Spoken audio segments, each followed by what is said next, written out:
skills, di ba? So, try mo lang. Pero again, itong training ni Jel King is how to present. Okay? Pero, ano nga ba yung mga matututunan mo sa akin ngayong gabi? Okay? So, number 1 is tamang flow ng JC presentation. So, sino dito yung gusto ng matuto mag-present kahit bago pa lang? Pag tinanong ka ng kaibigan mo, paano ba yan, pare? Diba? How? Ayan. So, can you raise your hand? Sino ba dito yung mga gusto matuto mag-present, diba? So, ayan. So, next na matututunan mo kay Jel King is paano mag-build ng interest. Okay? And then, pangatlo, paano mag-close ng prospect. So, dito, ako, katulad lang din ako ni Jel Paul, nung time na nag-uumpisa si Jel King, ayoko talaga mag-share ng business. Kaya lang, na-realize ko, diba, na baka yung kaibigan ko nangangailangan din siya ng extra income, baka gusto niya lang talaga maka-discount sa products. Alam mo yun, yung negative ka mag-isip nung una baka kasi hindi siya kumita.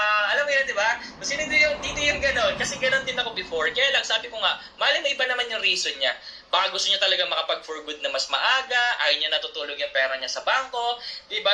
So now, yung i-discuss ni JL King is discretion lang ito'y para sa mga taong gusto mo talagang i-maximize yung sharing the business opportunity.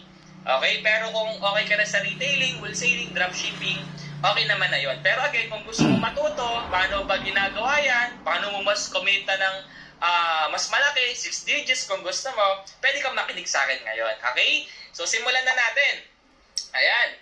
So, number 1 is kailangan alam mo yung market mo. Actually, na-discuss na to ni Jel Paul kanina, di ba? So, ito yung 3 types of market natin. Hot market, cold market, warm market. So, hot market, na-discuss na ni Jel Paul. Ito yung mga taong ready to buy.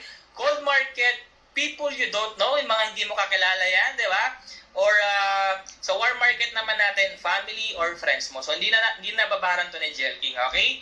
So, now, simula tayo dito. The proper flow of JC presentation. So, paano nga ba Jel King yan?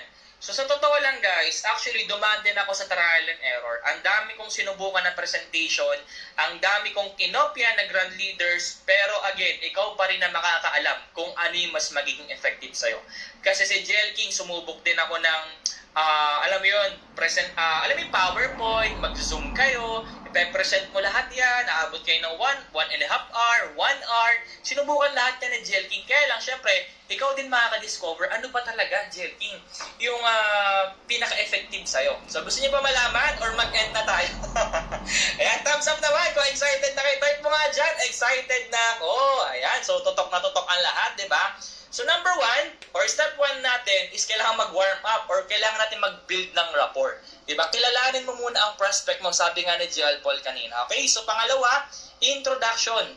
Since, for example, cold market yung nag-inquire sa'yo, mas maganda kilala ka din niya bago kanya pagkatiwalaan, diba? So, sa step 2 natin, share mo din,